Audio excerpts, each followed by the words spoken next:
안녕하세요, 멜 묵상. 오늘은 베드로전서 2장 11절부터 17절 말씀 보도록 하겠습니다. 네, 이제 베드로는 계속해서 거듭난 사람들이 어떤 삶을 살아야 하는가 여기에 깊은 관심을 가지고 있어요. 본인도 거듭난 사람이고, 그리고 거듭난 사람으로서 이 세상에 살 때 터키 지역에 있는 그리스도인들은 굉장히 고통스러운 삶을 살고 있었습니다. 그리고 그 가운데서 특별히 당시의 로마 정권이 기독교인들을 박해했어요. 그리고 그때 그 상황에서 어떤 믿음을 가지고 살아야 되는지 이거에 대해서 좀 내용을 보고 있습니다. 내용 한번 살펴볼게요. 사랑하는 자들아, 거류민과 나그네 같은 너희를 권하노니 영혼을 거슬러 싸우는 육체의 정욕을 제어하라. 여기서 이제 그 그리스도인들을 가리켜서 뭐라고 말하냐면 거류민과 나그네라고 부릅니다. 거류민은 이제 외국에서 이민해가지고 오래 사는 사람들을 가리키는 거고요. 그리고 나그네는 잠깐 여행객들을 의미하는 거죠. 학자들마다 해석이 조금 다르지만은 그러니까 오래 사는 사람과 잠깐 사는 사람을 의미한다고 말하기도 해요. 그러니까 그리스도인으로서 한 뭐 20년 이 땅 살다가 죽었다. 그럼 뭐 나그네인 거고. 한 80살 살다가 죽었다. 그러면 뭐 거류민이 거고. 뭐 이렇게 해석할 수도 있고 저렇게 해석할 수도 있는데 확실한 거는 여기가 내 땅이 아니다. 내 집이 아니다. 이런 거죠. 근데 여기 보면 육체의 정욕을 제어하라 이렇게 얘기하잖아요. 이 말은 그러니까 뭐 음욕 이런 것들을 제어해라 뭐 이런 차원의 의미라기보다는 오히려 이렇습니다. 그러니까 우리가 가지고 있는 이 땅에서의 욕심 있죠. 이 땅에서 가지고 싶어 하는 욕심 이것을 제어하라는 거죠. 예. 사실 시건교회 같은 경우에는 계속해서 이사 다니는 교회잖아요. 예. 우리 내년 3월에 주일날 또 이사 가죠. 예, 서대문구로. 근데 이제 그러면 그럴수록 어디에 우리가 둥지를 틀든 간에 사무실이든 뭐든 인테리어를 잘 안 하게 돼요. 인테리어를 좀 하자라는 얘기가 나오면 이거 세게 했다가 우리 또 이사 갈지도 모르는데 집이 없으면 항상 이렇잖아요. 예, 집이 있어야 인테리어도 하는 거죠. 마찬가지예요, 여러분. 이 땅에서의 집은 여러분들 우리 집 아니에요. 예, 영원한 집이 우리 집이죠. 그런 정욕을 제어해라. 이렇게 이야기를 하는 겁니다. 돈 벌지 말라는 의미 아니고, 집 사지 말고, 차 사지 말라는 의미 아닙니다. 여러분, 집 사고, 차 사고, 돈 벌 때요. 뭐, 우리 교회는 뭐 돈 많은 사람도 별로 없지만, 여기서 안락해서, 와, 이 땅이 천국이네! 이렇게 생각할 만큼 쓰지 마십시오. 예. 우리에게 영원한 미래가 있습니다. 자, 그리고 12절 너희가 이방인 중에서 행실을 선하게 가져 너희를 악행한다고 비방하는 자들로 하여금 너희 선한 일을 보고 오시는 날에 하나님께 영광을 돌리게 하려 함이라. 예. 그렇죠. 이방인들이 너네들의 삶을 보면서 야, 이 땅이 전부가 아니구나. 이렇게 아무도 인정해주지 않는데도 불구하고 선을 행하는 걸로 보아서 와, 더 영원한 것, 더 위대한 게 있구나라고 믿게 만들라는 거죠. 여러분, 기독교인이 된다라는 것이 항상 논리적인 변증 혹은 뭐 아주 이성적인 논증 이걸로 기독교인이 되지 않아요. 뭐 제가 이제 논증과 변증을 사용해서 설교를 하는 사람이긴 하지만은 아유 뭐 그렇게 해가지고 믿는 사람들 그렇게 많지 않습니다. 공동체에서의 사랑, 따뜻한 섬김. 왜 저 사람은 믿음이 있다라는 게 참 신기하다라고 생각할 만한 왜 저렇게 삶을 살아가지라고 생각하는 그런 삶을 통해서 많이 감화를 받거든요. 예. 그러면서 인간의 모든 제도를 주를 위하여 순종하되 혹은 위에 있는 왕이나 혹은 그가 악행하는 자를 징벌하고 선행하는 자를 포상하기 위해 보낸 총독에게 하라. 그러니까 이제 당시에 로마 정권에게 잘 따르고 순종해라라고 이야기를 하죠. 그렇죠?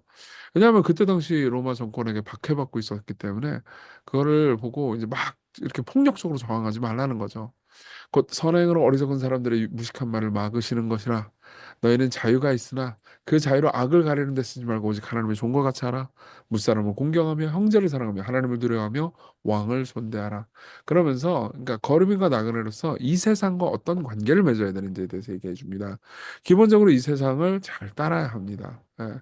근데 자유가 있어요. 우리는 이 세상에 속하지 않았기 때문에 꼭 이 세상의 법을 다 따르지 않아도 괜찮았습니다. 예. 그 말은 뭐 여러분들이 뭐 살인해도 좋고 뭐 가늠해도 좋고 이 말이 아니에요. 그 여러분들 하나님의 법을 안 따르는 거잖아요. 그렇죠? 대체로 이 세상의 법과 하나님의 법이 일치해요. 근데 이 세상의 법과 하나님의 법이 노골적으로 반대되지 않는 경우에 하나님의 법에 따라서 이 세상의 법을 잘 따르는 게 옳다는 거죠. 교통법규 성경 안 나왔습니다.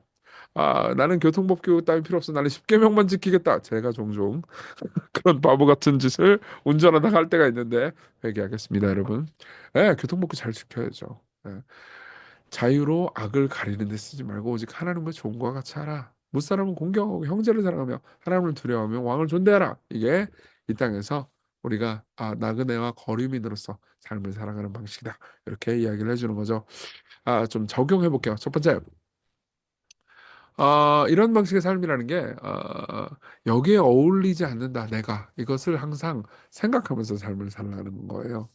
여러분 보세요. 여러분들이 어떤 뭐 파티를 갔는데 모두가 정장을 다 입고 있어요. 그럼 반바지에 티셔츠 입은 여러분들이 어울리지 않는다고 느끼겠죠? 그렇죠?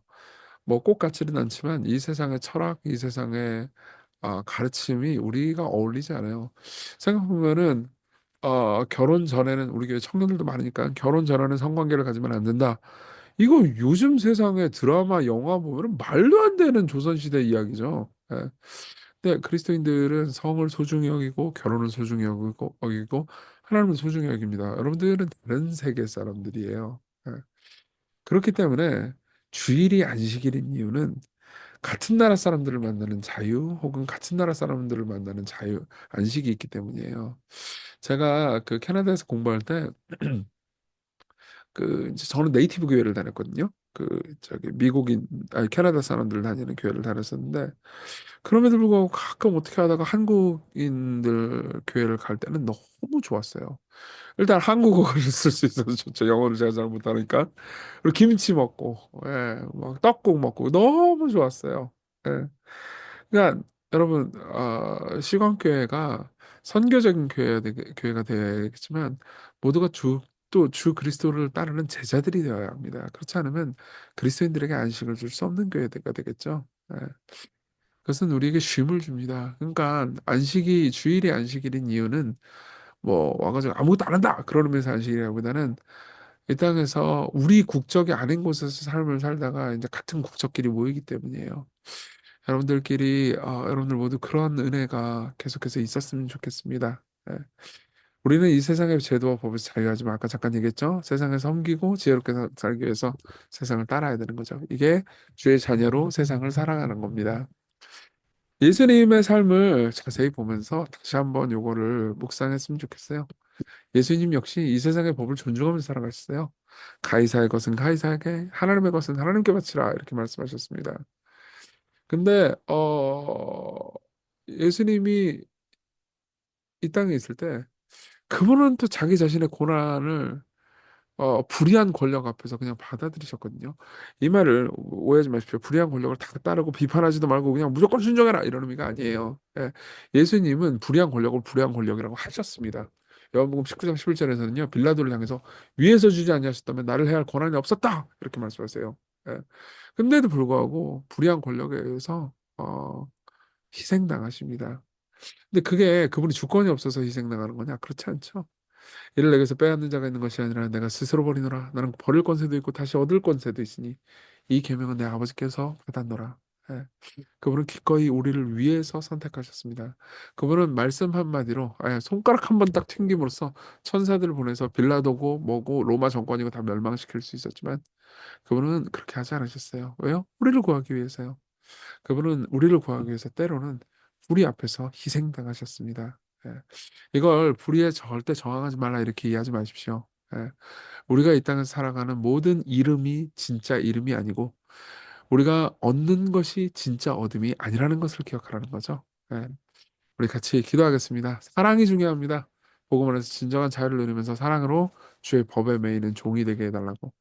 그리고 세상에서 잃는 것을 슬퍼하지 않게 해주시고 얻는다고 기뻐하지 않게 해주시며 다가올 소망을 바라보는 하루가 되게 해달라고. 특별히 오늘은 한 해의 마지막 날이잖아요. 그죠? 한 해의 마지막 날인데 내일은 참 매일 묵상이 없습니다. 올 한 해 지나온 것을 생각하면서 앞으로 삶을 살아갈 때 이 세상에서 주의 자녀를 신실하게 살 수 있게 해달라고 같이 기도하겠습니다.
기도하겠습니다. 은혜로우신 하나님, 이 땅에서 주의 자녀로 살아가는 것이 쉬운 일은 아닙니다. 그러나 하나님께서 2025년 한 해 동안 우리를 살게 하셨습니다. 감사드리며 내년도 주의 은혜 안에서 살게 하소서. 예수님 이름으로 기도했습니다. 아멘. 네, 내일 하루는 쉬고요. 오늘 또 밤에는 우리 같이 또 송년 예배하죠. 좋은 시간 됐으면 좋겠습니다. 내일 매일 묵상 쉬고 그 다음 날 뵙겠습니다. 좋은 하루 되세요.